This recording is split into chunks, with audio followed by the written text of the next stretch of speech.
Je ne sais ce que vous voulez dire avec votre désespoir.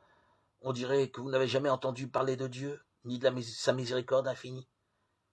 Je ne puis plus vous pardonner ces sentiments. Je vous prie d'en prendre l'horreur que vous devez, et de vous souvenir que tout le mal que vous avez fait n'est rien en comparaison de celui que vous faites en manquant de confiance.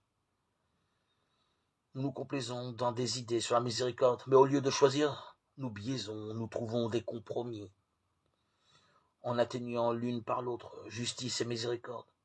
Le plus souvent, nous nous disons « Dieu est juste », mais pas tellement, ce n'est pas si grave, puisqu'il est bon, qu'il est miséricordieux, qu'il nous aime.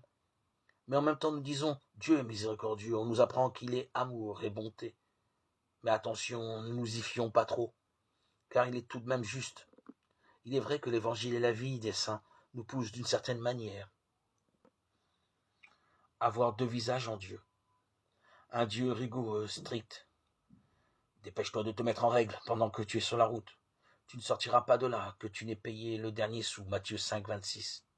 Et en même temps, à l'opposé de cette justice, nous voyons l'incroyable miséricorde du Christ en face du bon larron, de Marie-Madeleine, de la Samaritaine, de Zachée. Tout est oublié, pardonné. C'est une miséricorde qui paraît à la limite aveugle, dont la manière efface tout.